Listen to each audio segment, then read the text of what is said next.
Light as a feather, stiff as a board. Light as a feather, stiff as a board. We are the weirdos, mister. Black as night, erase death from our sight. White as light, mighty hectate make it right. I myself am strange and unusual.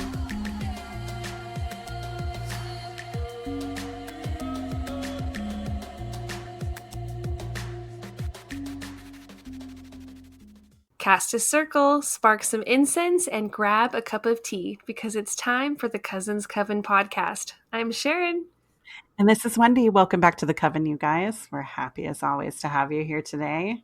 Yes, I'm so excited to be recording again. We took a little break, so I missed this so much. Yeah, we took a break, but not really because we still aired episodes. Right, which for was free, nice. it's been a week, but excuse me.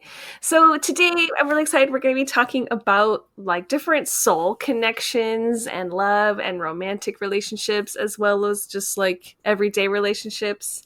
But first, we got to catch up with each other. We got to catch up with the news. So, Yes. Wendy, what do you got today? What's going on? Oh my gosh.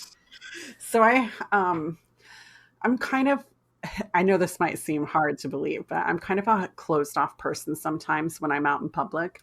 So usually I just go about my business. Like if I have to go to the grocery store, wherever I go, I just do what I need to do and get out and move, get on with my life. It's like constantly like that. And I have been trying to do a little bit better. So I went to the grocery store and I came out and I had someone call me over to their car. It was an older woman. And I was like, okay, Wendy, just live in the moment, take time. It doesn't matter if you have a full cart of groceries, just take time to listen to what this woman has to say. Don't get annoyed, because usually I'm the type of person who will get annoyed if I've got shit that I have to do. And Yeah, so I kind of get that. If you're out and about, you kind of have this barrier. I mean, I've been catcalled, harassed, or just people who want to mess with you. So when you have like that tough exterior going about your day, like you just got to protect yourself. I've kind of been standoffish. I get it. Yeah, totally. So this little old woman, she's sitting in her truck. She's in the handicap spot. So I was like, okay, she's probably waiting for her spouse or something to do all the grocery shopping. And, we're still in the Corona environment. So, we limit how many people go into the stores. So I'm just imagining that she's sitting there. This is my mind just thinking, oh, she's probably just trying to ask where her husband is. And, but that's not what happened at all. We had like this 20-minute conversation in the parking lot. And she starts off by, have you heard of these ships that came from China that they found that have bones of giants in them? And I was like, wait, what? This is not what I was expecting to hear from a woman randomly. Out of her lips. That was the first thing that came off of her lips. It's so weird because we've talked about giants too, like recently. Right. We were just like, we should look at giants. Yes. And we had said that. And literally the next day I was out at the store and she pulls me over and says something about giants. And I was like, okay, maybe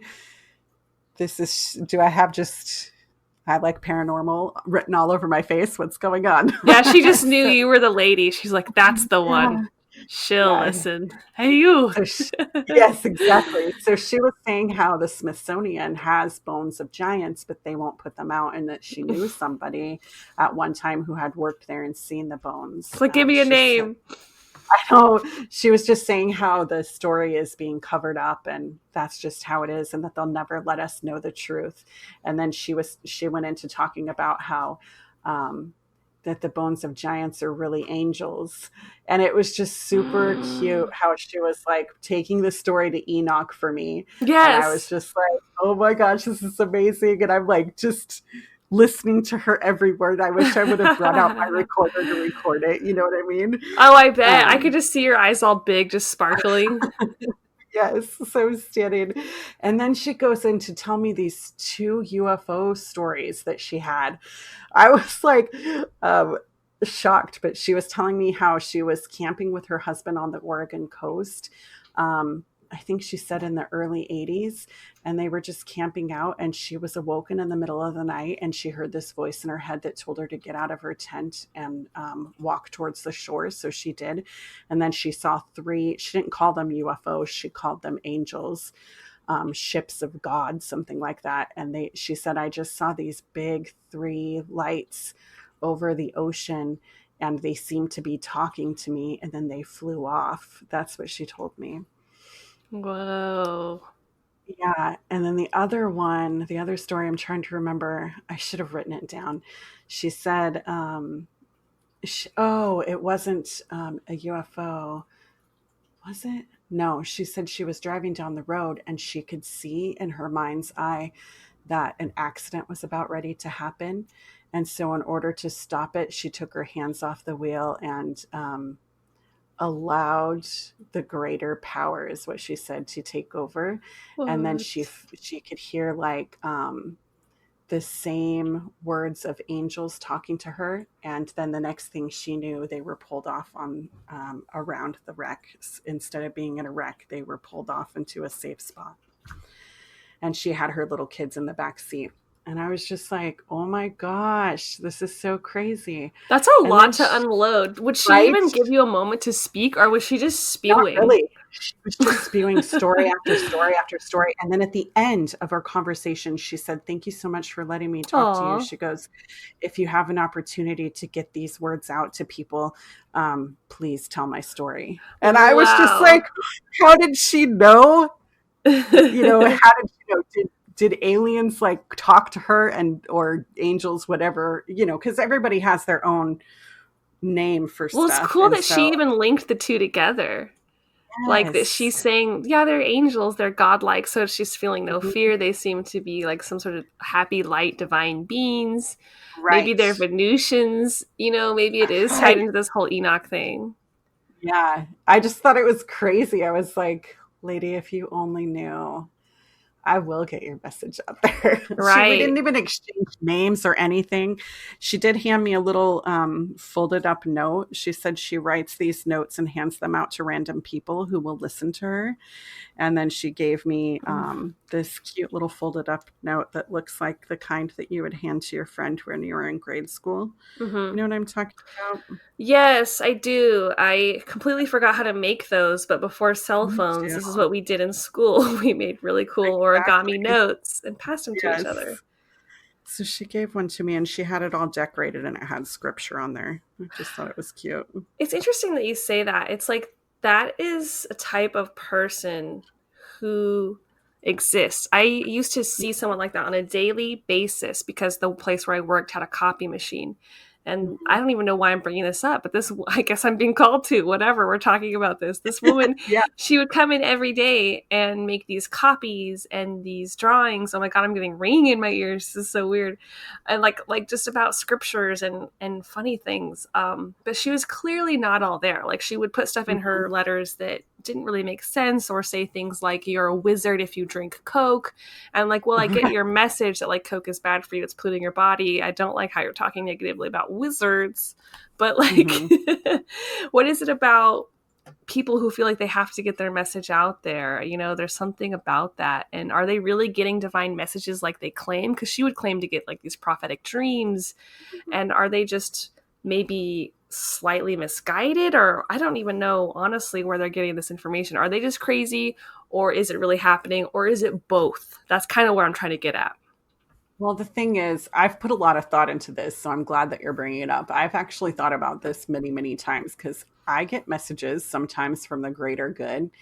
And now I have this forum where I can talk about it, and it doesn't sound like I'm too crazy, I hope. But what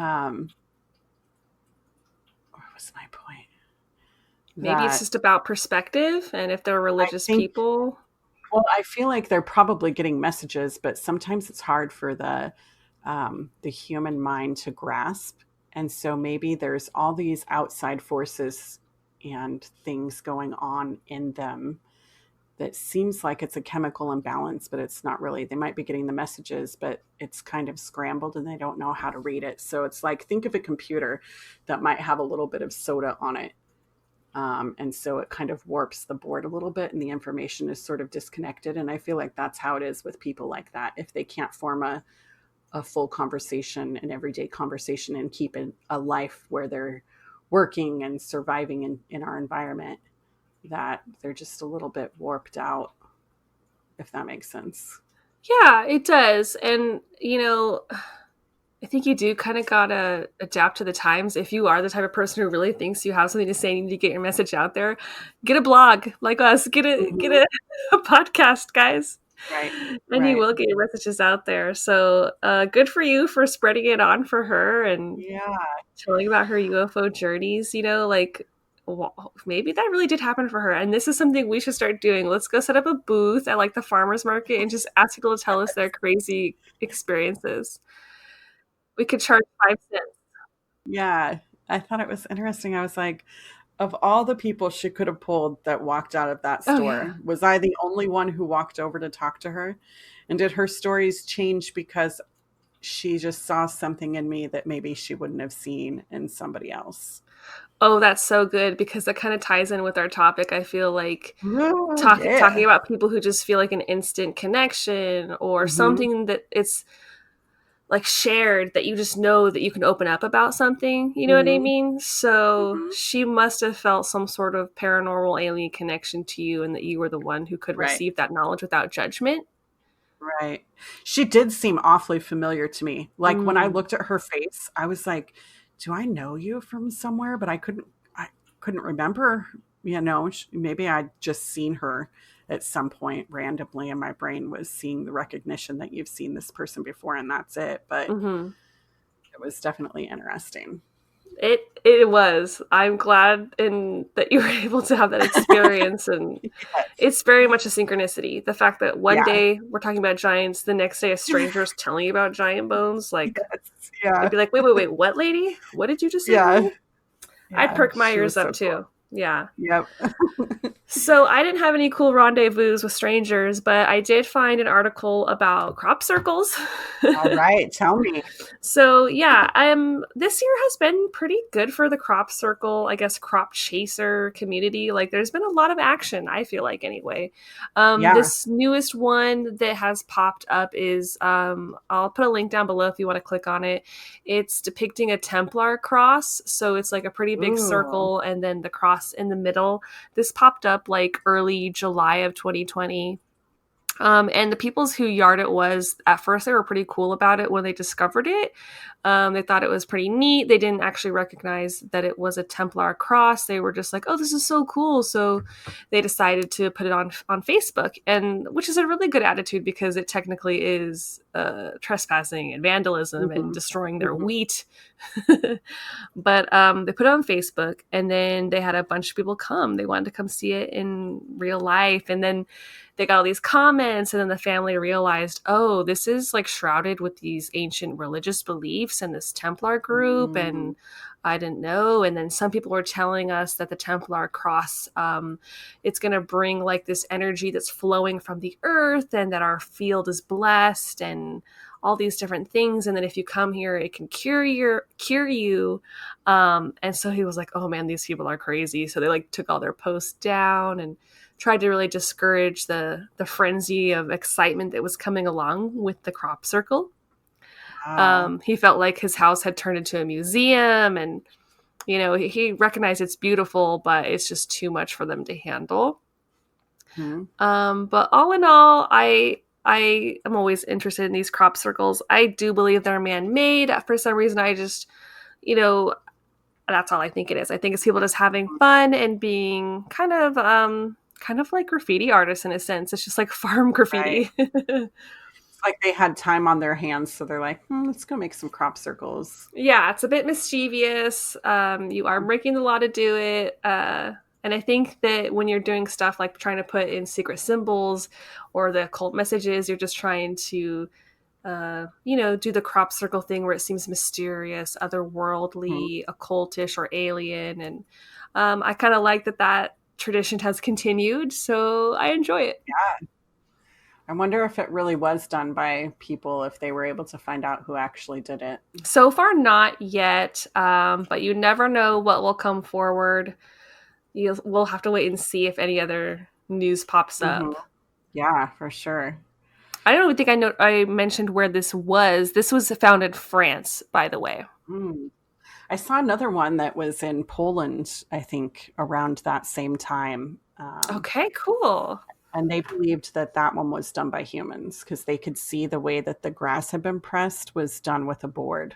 Right, which is the most Hmm. common way. You walk out there, Right. you bring your flat board with the rope on either end so Hmm. that you can kind of flatten it as you walk. But to me, it's Right. still a marvel that they can get these perfect circles and they have it all planned out. Like, there's no way Hmm. I feel like I'd want to put all that time and energy into doing that. Right. Right. What other articles do we have? I thought you had one too. Yeah, I have one for a missing 411. This one's kind of crazy, but it's something that just happened in June, I think. So, in the span of a week, 3 hikers went missing separately on Mount Rainier in Washington. Mm. I found it to be very interesting. So, it looks like, let's see, they were able to find one of them. So, it looks like there were 3. So, the first one was Matthew Bunker, and he had been missing for 10 days. It doesn't say exactly what day he went missing. It was just sometime in mid-June. And I think for him, he ended up falling and they were able to find him. Now, the other 2 hikers, there was a Vincent Dejay. He was 25 and he went missing on June 19th. And Talal Sabag, he's 27. He went missing on June 22nd. And these 2 climbers, they were seen and then not seen. And it was like they are believed to have gone missing around the same space, like the same area. And that was even stranger. There was no sign of them whatsoever. They haven't been able to find gear. They haven't been able to find tracks. They took dogs up there, helicopters. There's been massive searches done, and they're completely missing. Now, the only reason why they found the other guy is because there was some sort of proof as to where he had gone. Okay. Like he left stuff behind for them to be able to find him. What did he say when interviewed about his memories or what No, happened? he died. Oh, he died. I'm so sorry. I'm so sorry. They found his body. Yeah, he had Oh. fallen over 10,000 feet off the mountain. Oh my god, I'm sorry. I somehow glossed over that tragedy. Oh my god. Yeah, I might not have said it, but yeah, he was skiing. He flew off the mountain, fell 10,000 feet into treacherous terrain. Yeah. Oh my And god. but the other 2 guys just disappeared. And I listened to a YouTube of David Politis talking about this one, and he said that these 2 people, they just literally had so much similarities. They were both from Seattle. They were both foreigners. They had only been living in Seattle for a short amount of time, went hiking, and then disappeared. Mm-hmm. Yeah. And they were both avid hikers. So, listeners may or may not be familiar with 411, Mm-hmm. but what are the common ideas for people who disappear like this? Is it like aliens, portals? I feel like so in the missing 411 stuff, they never talk about exactly what it is. So we have to use our imaginations. Okay, they stick to the facts. Yeah. If witnesses are saying stuff, some witness stories have claimed to see Bigfoot in the area. Some have seen, I believe there were stories of people where they would see somebody and then not see somebody, like within seconds, and then there was no trace of them. And when a dog goes out there, there's just no trace. So the belief is that they either go up into the air or they go through some sort of wormhole that's there and then gone. And like I think a common thing too is sometimes they'll find like clothes or shoes, right? Mm-hmm. Yeah, like there was one recently where a guy had gone missing in Australia and they weren't able to find him. They only found his car. Like he went missing around Christmas time. They found his car at this park. And then they searched all of this area, and then 2 weeks later, his body was found laying in a creek. He was fully clothed, pristine, clean, like he had never been anywhere else. And it was in an area they had searched before. And they said that he had only died like maybe within the past 24 hours. So where was he for 2 weeks before his body was found? Yeah, that's where it makes me feel like you were taken in an abduction scenario. The aliens don't know how to always blend in with humanity, so when they're putting weird things back, they do it in weird ways that we can't trace, and then their bodies just boop put back.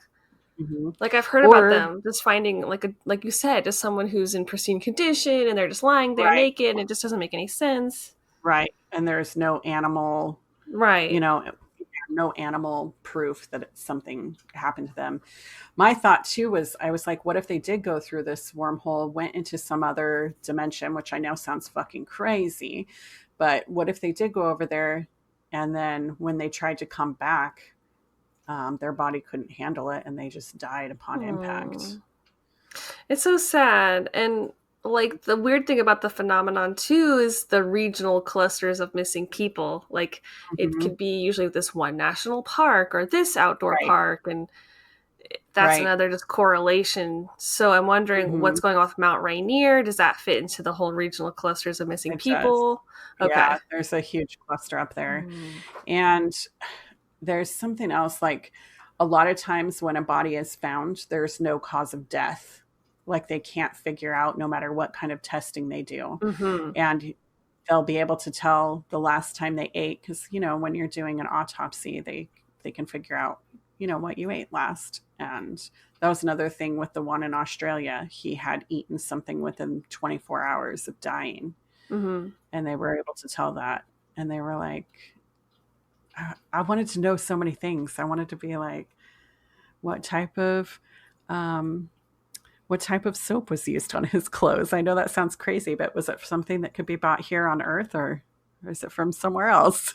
You're just wondering if the aliens cleaned him up? Yeah. Like, what the heck's going on, man? What is going on? It's scary because it seems it's very malicious. Whatever's being done to you, it's obviously killing you and robbing you of your time here on Earth with your family. And it's just so sad. Very sad. Yeah. On that note, should we talk about soul ties and soulmates? Yeah, let's go to something happier. Yeah, let's just flip directions here. So I guess soul connections is the right word to be using that we're going to be tackling today. Some people call them twin flames. I mean, there's so many different words that you could possibly use, but Sharon, I think you found this list of 12. Yeah. We're going to just go back and forth and kind of talk about them. Yeah, so we'll try to dive into the possible spiritual consciousness that we may or may not be connected to. So the first one we have is soul partners. And so the idea behind soul partners is that you agreed prior to coming to this life to be with this person. And a lot of times it's usually a friend, a business partner. It could be an in-law. You could be cousins, a sibling. And it's someone kind of in this life on an intimate, emotional level. This person supports you emotionally, professionally, or by some other means that kind of helps you along your soul path here on Earth. You guys may have like same life goals or joint mission together. And you two really like grow together as a person or as people. And they make you a better person. It can be romantic. And if it is, you're like on a deeper sexual soul connection. But the majority of the people are just friends or relatives or some sort of business partner. It has to do professional and with your career most of the time. Or things that you have an interest in, like crafts or hobbies. Like this. I was like, so Sharon, are you my soul partner? There's so many where I was like, oh, Wendy. Yeah. It was like pretty much all my cousins. Yes. Yes. Sisters, cousins, they all felt very much they could have fit into a lot of these. Yeah, for sure. Okay. So it sounds like for me, and I'm guessing for you too, when I researched my half of this list, all of these kind of tie to this idea that we have a consciousness before life and we make decisions Yes. about the one we're going into. Right. For Um, sure. so this is a really cool concept. I think it's really Hmm. neat. It's also looking at the idea of reincarnation and that we Right. choose these people that we're going to be bound with in one way or another. Hmm. Hmm. So that's a big, I think, thing that we're going to be talking about here today. Um, Yes. and they all might sound a little bit familiar or similar, Hmm. but because Sure. what you're saying about yours kind of sounds like mine here too. The one I'm going to be Okay. talking about next is soul ties. And Okay. so just like it implies, it's a tie between yourself and another person. And usually that person's there in your life for a reason. And it could even be like an animal, like maybe you found like a stray dog and you just immediately feel this connection, like you can help them and take them in. And then they're just like your best friend for life and so loyal. It could be a roommate that you live with for maybe a couple years or a partner, anything really. And these are meant to be like relationships, like I said, and it just clicks right away and it feels really right. If you're intimate with them, maybe like physically or emotionally, that's just how you build the soul tie. So it sounds like with soul Hmm. ties, this could be almost any kind of relationship in life. Once you've become best friends, you then make that soul tie. Once you spent the time with Gotcha. the person and connected to them, you can have a soul tie. So we have many, many soul ties in our life, and they Hmm. could come and Hmm. go. And like your friends when you're children, sometimes they last lifetimes, sometimes they're just for, that 1 year or whatever. But when you're really close to that person, you bond, you draw strength from them, and you make these connections, and they kind of can become someone that you go to as a foundation for a sense of security and family and just like a safe place. If you have problems, like that could be your go-to person to talk to. And so you really are making these bonds. Now the thing about soul ties is it can be heaven or hell. It could be healthy or Right. unhealthy. It could be Hmm. both. So it really just depends on the health of that relationship and your own mental health when you go into these soul tie relationships. So an unhealthy relationship could be because your soul is trying to get you to be with another person or another experience. Maybe you've outgrown that soul tie.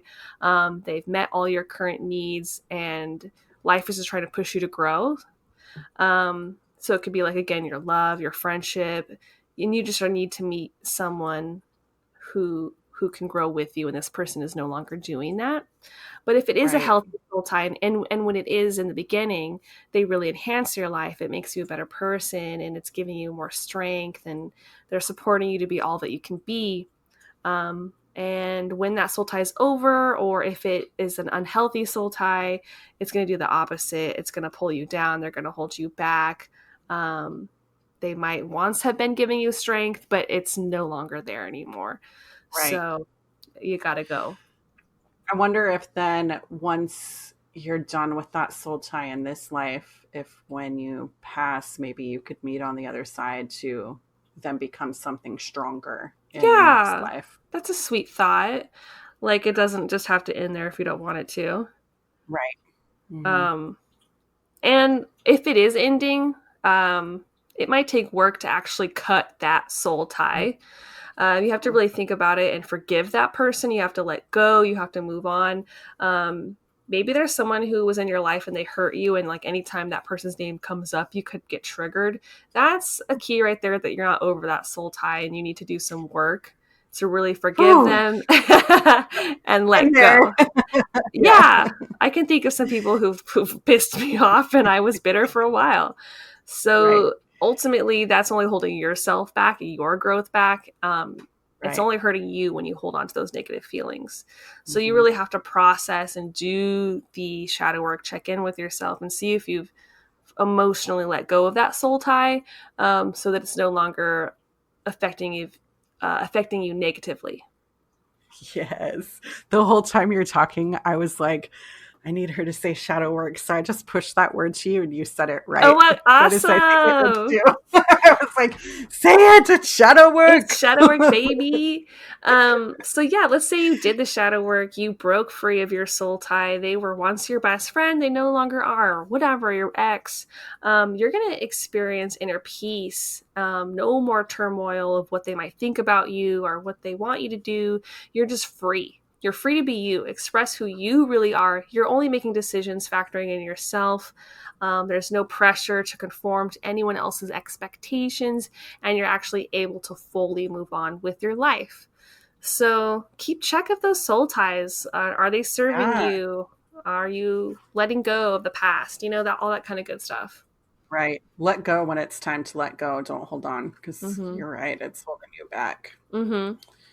I love it. Yeah, so I It's think that giving. makes sense. Like when you think about friendships and those really tight bonds, sometimes they do just fade. And so I think it Right. deserves, and it feels like super, like it is a soul tie. It feels so intimate in that moment, but they can be temporary. Right. Absolutely. Interesting. I love that concept. Yeah. My next one is past life soulmates. So these are people that you have actually been in a life with before, and you guys chose to be in this one.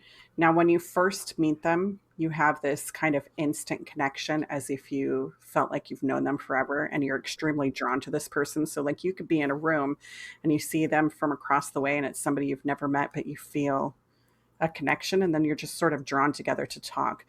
So it could be romantic or not romantic, but when you do have moments together and you start getting deeper into your relationship, it's possible that you guys will remember shared past life memories. So, like, you could be sitting there and then you're like, whoa, I just had this memory of something. And they're like, oh, yeah, me too. But we've never done that together. I Whoa. don't know if you've ever had a moment like that before. No. You? I feel like I have with my husband, but then I Oh, was like, am I just getting it confused? Like, we've been together so long that deja I vu. feel like, yeah, I feel like we've done this together, but maybe we did it. You're like, have we done this Um, before, but in colonial times? Why right, do I feel like I was wearing a bonnet? right, exactly. That's But when adorable. yeah, sweet. When you're together, you lose track of time. So, like, maybe you thought you'd only been talking for an hour, but really 10 hours had gone by. Hmm. You feel the constant need to share everything with them. Um, and then, like, let's say you're best friends and you live in different states or maybe even different countries. um, you can sense when something's going on with that person. And so, like, maybe you'll pick up the phone and call them, or you both pick up the phone at the same time, because there's this ability to have this telepathic communication between you two. um, and this might be somebody that you can also be completely yourself with them. Like, you don't have to hold back one piece of yourself. You can be 100% honest, which it's hard to find people like that.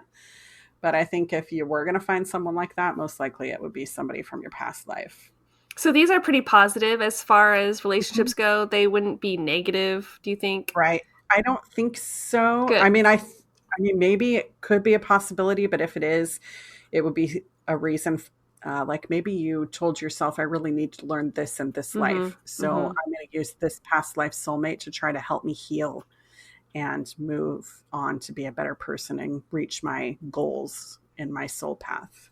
The I don't know, the idea of the past life soulmates is probably one of the most like romantic fantasy fairy Hmm. tale ones that you can have, that I feel like so Right. many anime and story tropes use, that you're just reincarnated life after life with this person and tied Right. Right. together, and it's very sweet. I don't know how that works, if it's something that maybe you guys are with each other all lifetimes, or are you guys just Mhm. like popping back and forth, like some lifetimes we hook up, sometimes we don't.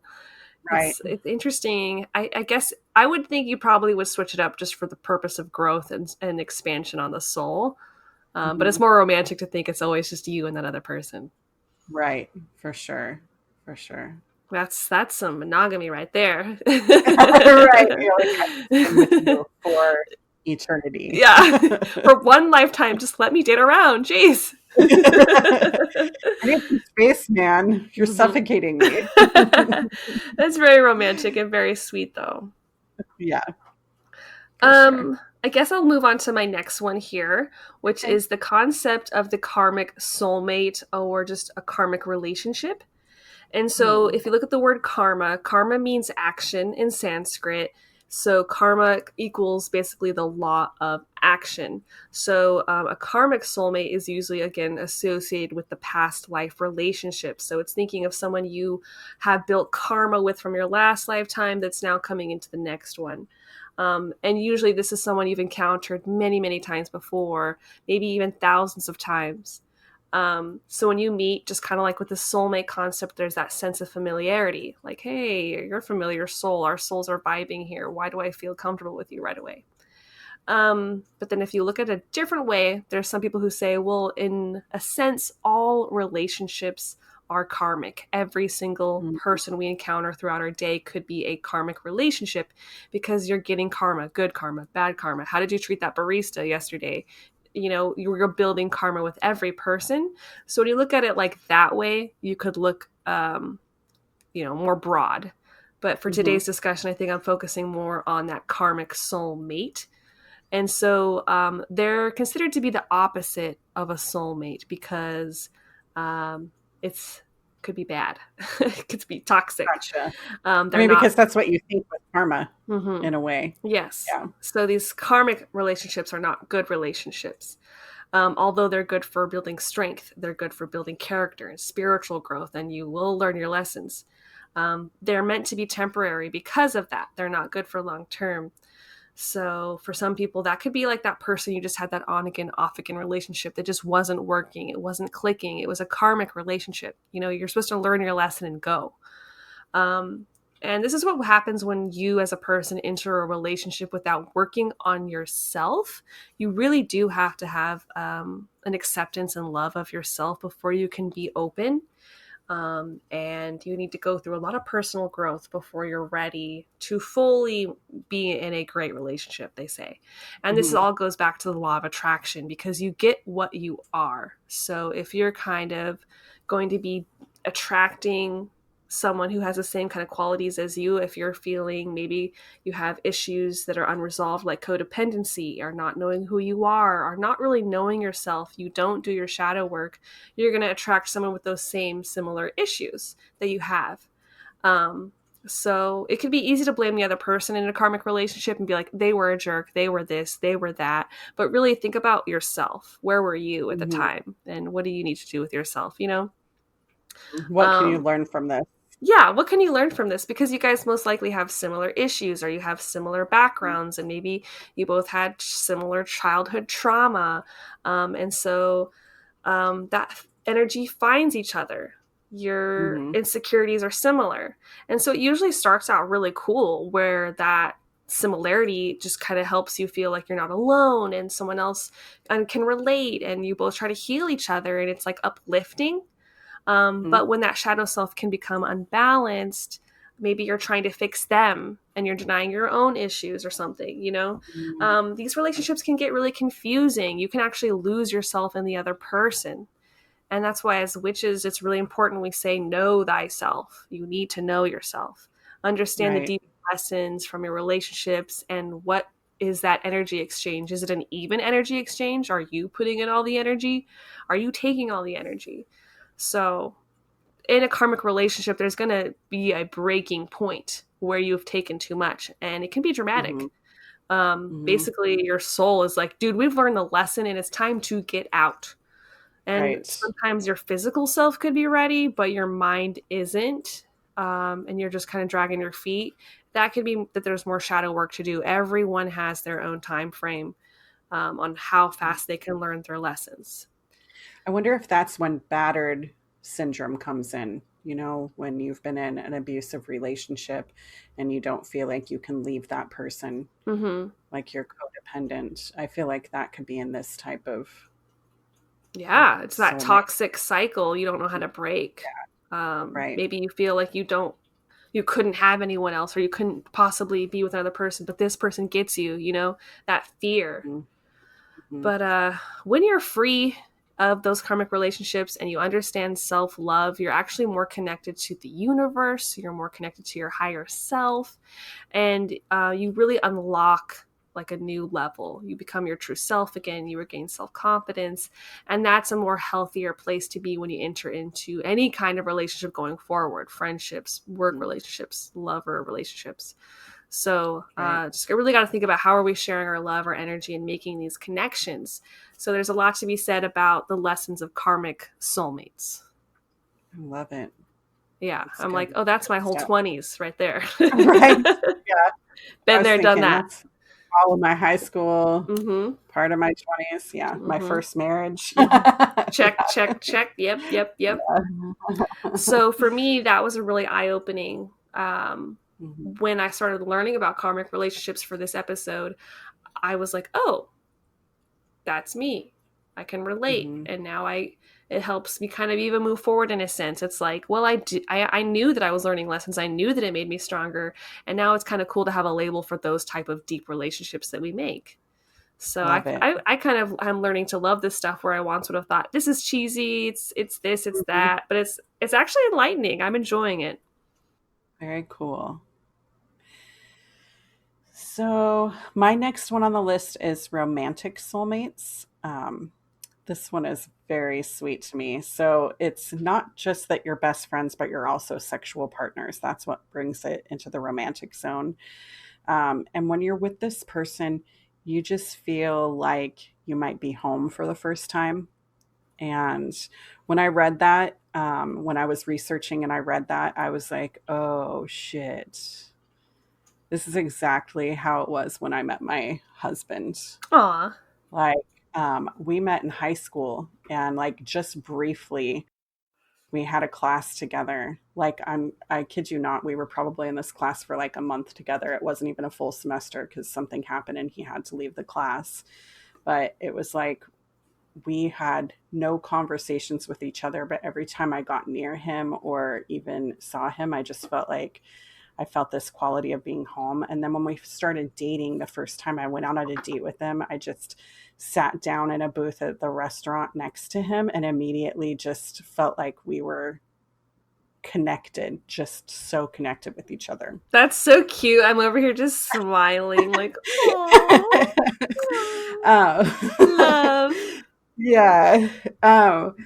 These are the type of people that you have just this honest, deep commitment with each other. So you have this great honesty between each other, which means you also can call each other out on your shit. So that makes them a little bit challenging because the other person knows how to push your buttons and you know how to push theirs. Like you just know each other that well, even if it seems like you've only been together for a minute. You somehow not karmically, you somehow um, deep down in your soul know this person, like really have this connection with them that you can't really explain. But everything that you go through with them helps you heal all of your romantic wounds from past lives and your current life that maybe this isn't the first person you've been with, so they help you heal your wounds. So like I know in my situation, I was still getting over my first husband when we started dating, and when I started dating my second husband, and he really helped me get through that past relationship, talking me through it, helping me do my shadow work. And that's the kind of person that a romantic soulmate is. They give you unconditional love. They know you better than you know yourself. So it'll be like at times where you're not sure what you need in your life, and that person will be like, "Well, it's obvious that you need this," and you're like, "Oh my God, how did you know?" I think that's what And makes a good relationship too. Like in the beginning, when there yeah, is such intense reflection and they're showing you hmm your shadow self and you're looking at that and they're just exposing it, it's like so eye opening and rewarding. And you're like, hmm thank you for telling me how it is and like showing me what I could grow on. Like I'm actually growing and it feels great. right, yeah.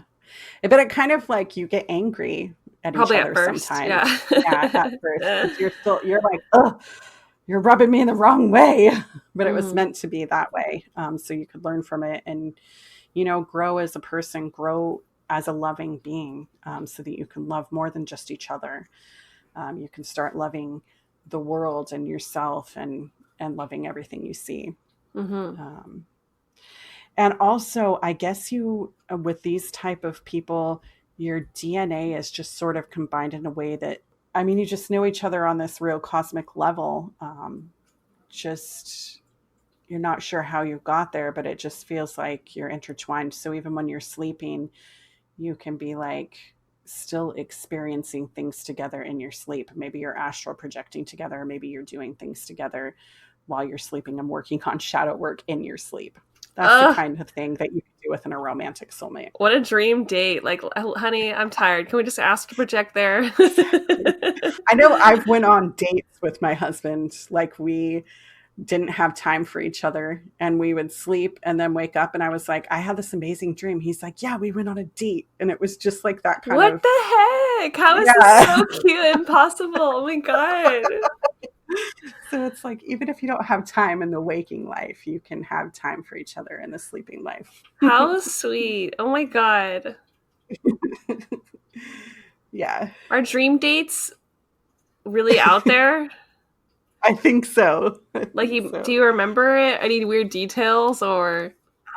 I think we were just, we went out to get something to eat and then we went like on a walk, but everything was so dark and kind of different. It didn't look like, it didn't look like a dream. It looked like we were astral projecting. So if anybody who's astral projected, that perception of what things look like are completely different. And that's what it looked like to me. Wow. Mm-hmm. That's awesome. Yeah. Well, cheers to the romantic soulmates. Yes. So next on my list is going to be twin flames, which I feel like this is a big one. Yeah, a lot of people talk about twin flames and how to find your twin flame and all this stuff. It seems like it is kind of a coveted ideal relationship. And it's super intense because the idea of it is because in the beginning, it was just one soul before they reincarnated. And they decided, I'm going to split into two before I go on Earth, this one soul. So just imagine yourself splitting into two. And how it works is, all of your masculine energy is going to go into one form and all of your feminine energy will go into another form. Not saying that they couldn't both be same sex or non-binary or whatever they decide. They'll just have more of those type of qualities and energies about them. And so someone who has done that and predetermined that, look, we'll find each other, and when we come together and reunite, it's going to be like cosmic, right? Mm-hmm. And the universe will show you signs on how to find each other and synchronicities, and it'll just work out. It's this predestined agreement. And twin flames, they can love and challenge and teach each other, and they can heal each other in a really unique, powerful way. It's a super deep mind, body, soul connection. And it's going to lead to an actual Kundalini awakening, which is like this balance of the masculine and the feminine energy reuniting and just being a super harmonious yin yang, all of that. Giving you that spiritual awakening and this intense path of yearning to learn and grow, enlightenment. And this type of twin flame relationship, from what I could tell, is said to be rare. Maybe less than 1% of people would decide to do that, decide to split their soul in two. It's not like, I could see why that would be a rare thing you'd want to do. I don't know if I would want to do that, split my soul in two. So it is such a powerful connection between those two that they might have a telepathic relationship at times and maybe just have a knowing of what the other person is thinking or saying. They will actually have unlocked a shared chakra. I think there might be like a seventh chakra or just another chakra in general that's added on there that they actually share. And when all that is going on, they're actually breaking out of the karmic wheel, and they're just kind of having this ultimate level up and shedding all of that karmic debt. And they become this ultimate power couple spiritually. It's really comparable to like these god and goddess relationships and archetypes, like Isis, Osiris, Shiva, Shakti, maybe even like Jesus and Mary Magdalene. Just look at like religious figures who are together and they're spreading spiritual awareness and consciousness and enlightenment to others. They're not just selfishly doing it for themselves. They're doing it to expand the world and expand others. They're really like pioneers. So, if you're thinking you're a person who might have a twin flame out there and this resonates with you, they say you need to turn inward and do a lot of deep spiritual work. That's a big key message for today. Work on yourself if you're looking for love. Learn to love yourself unconditionally and accept yourself, and then the universe will see that you put that work in, and you'll find that person. They'll come to you.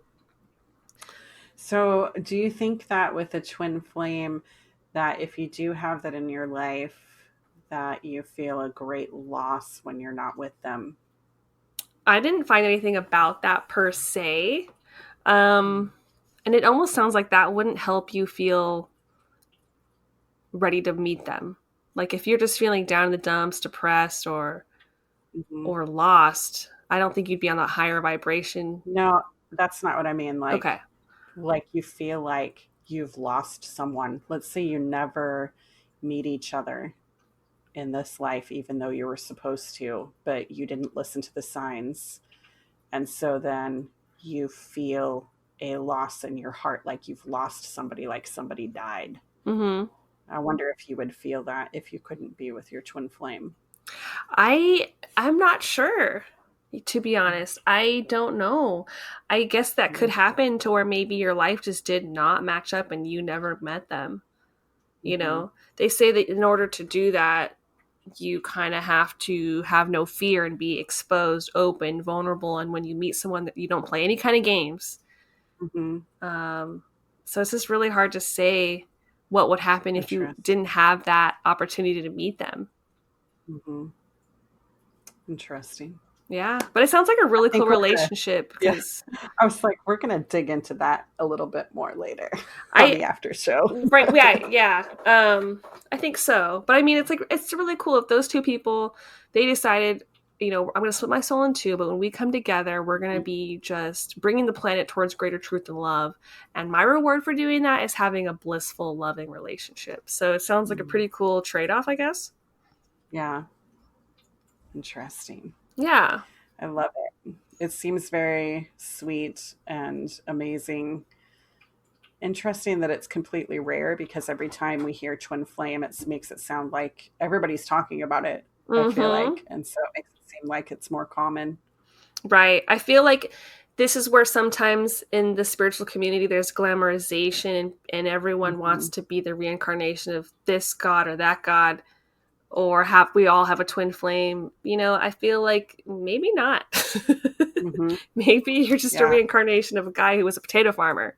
Like, right, it's not always so glamorous. Like, magic is much more subtle than that, as we talk about, plenty of times. Yeah. Super cool, still the same. Yeah, for sure. So what's your next love or companion type? It is soulmate friends or companion soulmates. And so this is just like it says, this is a good friend of yours. So this person is meant to help you along the way. They help you heal in ways that you were not sure you even needed to heal. They can communicate with you without talking. So once again, that kind of telepathy thing, you complete each other's sentences. You don't feel any romantic inclination with them. Like you don't feel like you would like to have a romantic relationship. So these are literally just your friends, companions. And let's see what else. You can be apart for a long period of time and then you pick up where you left off. So let's say you don't see each other for months or maybe even a year. And it's like no time has passed when you guys get together. You have a bunch of inside jokes. You complete each other's sentences sometimes. No matter what you do to each other, you can never stay mad at each other. So it's like you might be mad for about 2 seconds and then you're not mad. Nice. Yes. This is that Golden Girls friendship companion. Yes, absolutely. Yes. This is the type of friend that you can be extremely honest with. You never sugarcoat things. You're like, girl, let me tell you how it is. That kind of relationship. And when you have big news to tell somebody, this is the first person you think of and you want to tell them, like, you pick up the phone, no hesitation. This is your friend. That's awesome. In your life. Like, the person you can still cold call and it doesn't feel awkward. Exactly. Nice. I feel like there's a few women who come to mind when I think of that. So that's really relatable. Yeah. Very good, loving, feminine friendship. Yay. Or maybe not even feminine. It could be two guys. That's just Yeah. Or a our girl guy. Yeah. right. Yeah, of Yeah. course. Yeah. I have one similar, but instead of like a friend, this group is considered soul family or a soul Ooh, group. So nice. non-romantic here. And Mhm. the thing about it, it's not just like two people; it's a whole family unit. So what that means Wow. is like it's like a group of people that your soul that you share. How do I explain this? Your soul family will basically they share similar lessons and themes as you do for this incarnation and this life. So that's what kind of bonds you. You're all here on a Mm-hmm. similar wavelength. They're sharing a consciousness both individually and collectively.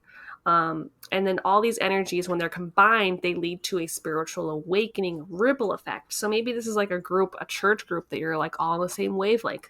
Maybe it's this cult, this coven. Who knows? You're all just like drawn together this similar spiritual style. I feel like that would make a good soul group or a soul family.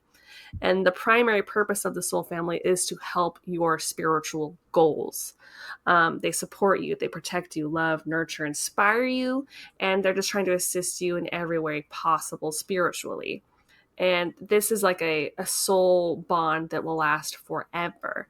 And you'll always feel free and at home, and experience this like this different kind of belongingness.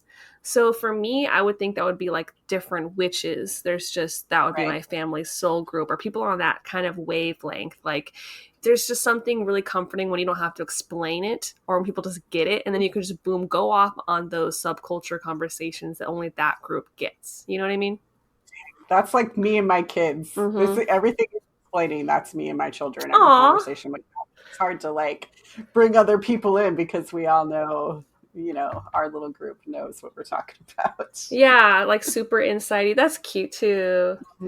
Yeah. I never thought about the idea of the soul groups, but it really makes sense because there are just these groups of people who have that shared consciousness, you know? It just feels right. Mm-hmm.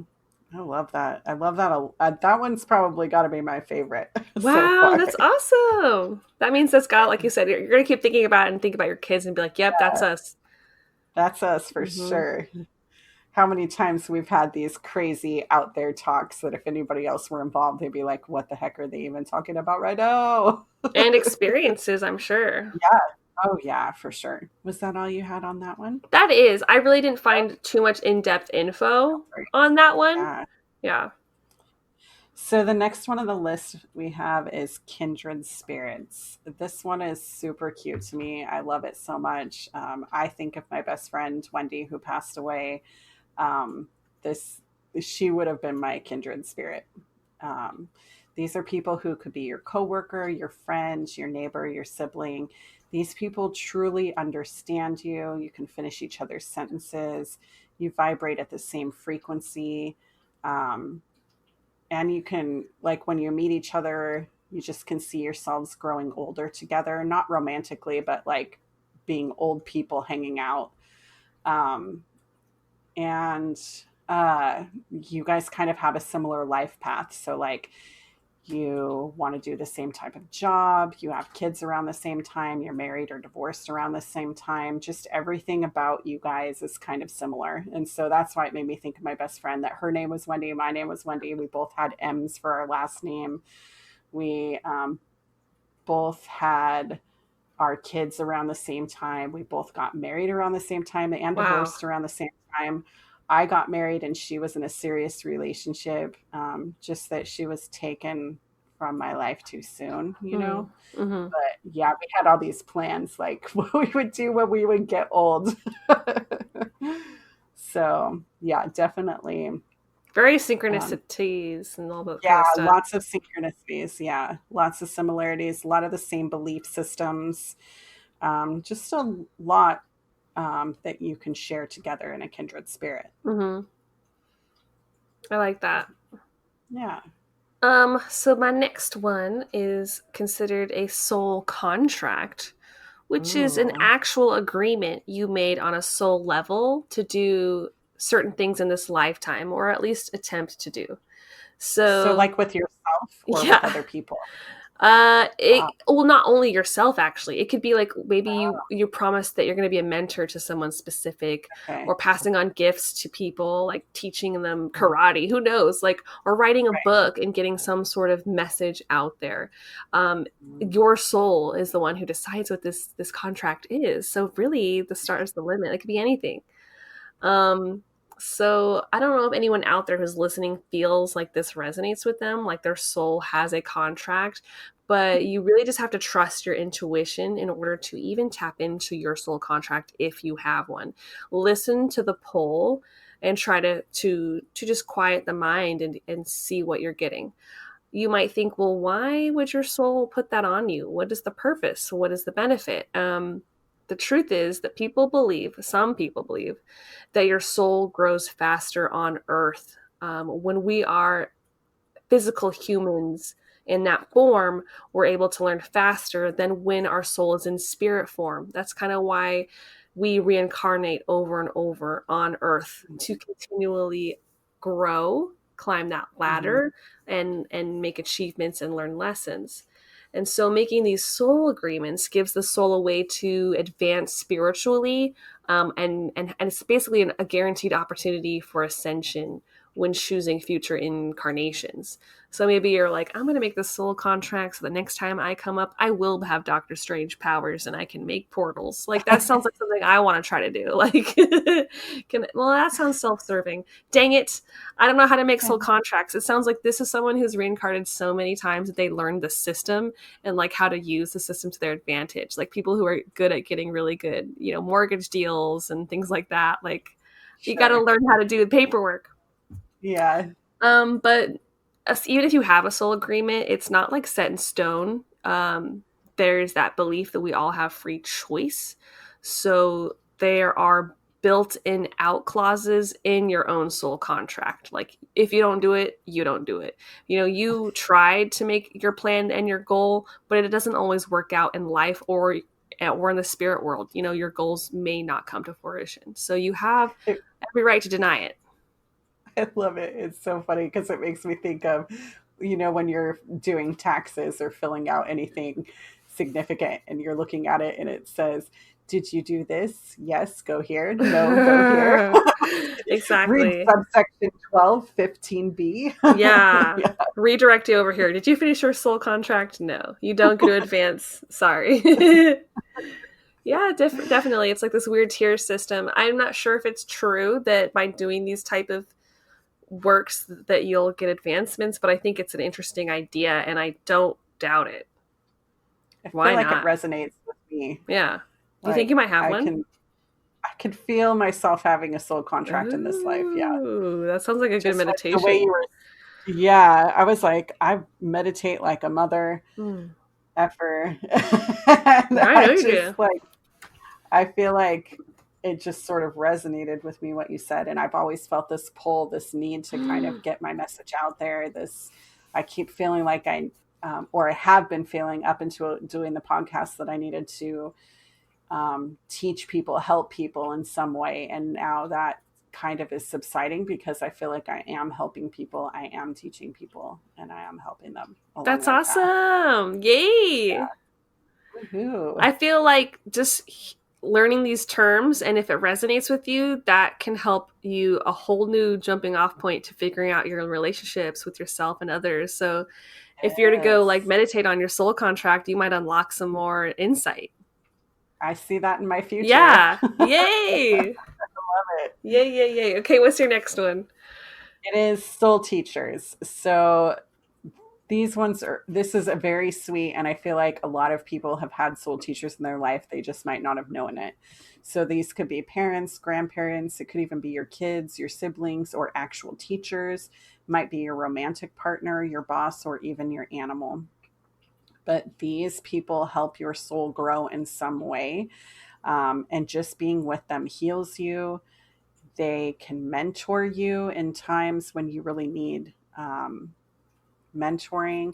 Might be a situation where you are feeling something missing in your life, and this person comes in right at this exact moment and only for a short amount of time to help you do the things that you need to do and learn the lessons that you need to leave, and then they leave your life in a positive manner. This is all positive. Mm-hmm.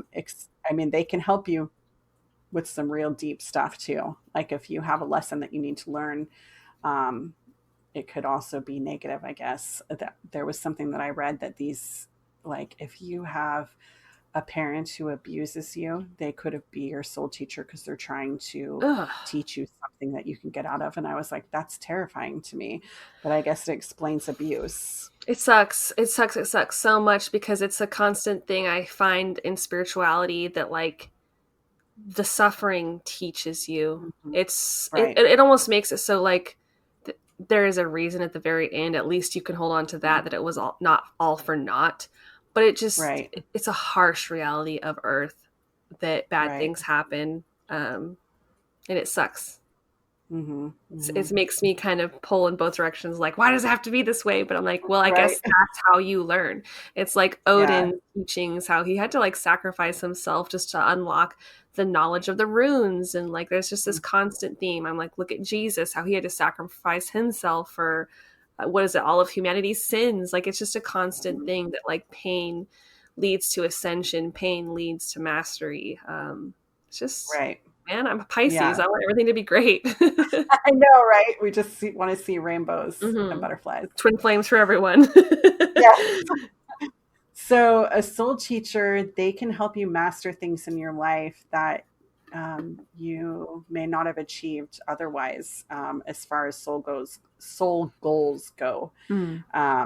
So let's say you wanted to find a profession, but you didn't know what it was going to be necessarily. This person can kind of guide you in the right direction and actually teach you how to do that thing. This person may also be the type of person that would hold a mirror up to you and help you see all the truths inside yourself, whether it's good or bad. So, like if you have self-doubt, they can help you with that self-doubt. Or if you have fears, they can show you those fears so that you can try to learn from them and advance yourself, over those fears and things that are holding you back. I want a soul sensei, just someone to teach me. Yes. Sounds really nice. Yeah. Yeah. So, should we move on to our last one? Yeah, absolutely. So, the last one that we have here on the list is called Soul Crossings. And now that I think about it, Wendy, I think this answers your question on what happens if you don't reunite with the person you're supposed to reunite with. I think this answers your question. Okay. It's like that cliche, ships that pass in the night kind of thing. A soul crossing is someone who comes into your life, but the timing, the circumstances are not right into linking into a long-term relationship, or maybe you would never even encounter them at all. It doesn't always have to be a lover. It could be their friends, colleagues, whatever. They could be maybe in your life for a short time. Maybe it seems like super amazing. There might have even been an awakening really quickly. But they don't stay long, even though it has a long-lasting impact in your life forever. Maybe they move. Maybe they were a temp coworker who just doesn't work with you anymore. Maybe they passed away. Wherever their journey took them, they're just gone from yours. It's kind of like your own Casablanca moment where you're on the tarmac at night and you have to say goodbye. Here's looking at you, kid, kind of thing. You're going to think of them fondly for the rest of your life. You could even consider them as your spirit guide. And this all just kind of points to the fact that you can't judge the importance or depth of a soul connection by the length of the relationship. A soul crossing is no less than these past life soulmates or any other kind of soulmate. Like they're just as important. They're just short. They burn bright, but they burn quick. Oh, this one makes me want to cry. Oh, right? Yeah, because you wanted to work out and yeah. And it just didn't. Mm-hmm. Maybe you weren't mature enough maybe you weren't single, maybe whatever it is. It just didn't work out. And just didn't work out. mm-hmm. Yeah. Mm-hmm. Oof, that's a hard one. But I feel like some of these could intermingle. Like you could have Yes. a twin flame and a past life soulmate. You could have Oh, that person. 100%. Yeah. So You you could have have this all one. 12 of these. Yeah. And it could be with the same person, Yes. even. Yes. It could Yeah. be a karmic debt, soul Yeah. crossing, teacher. Right. It could be all of those. Mhm.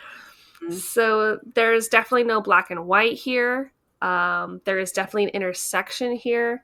This is also kind of, if we're going off of these 12 soulmate ties, this could also mean that, look, there's not just the one for you. Maybe there is only one twin flame for you.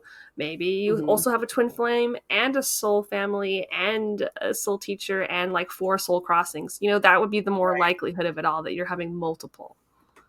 Right.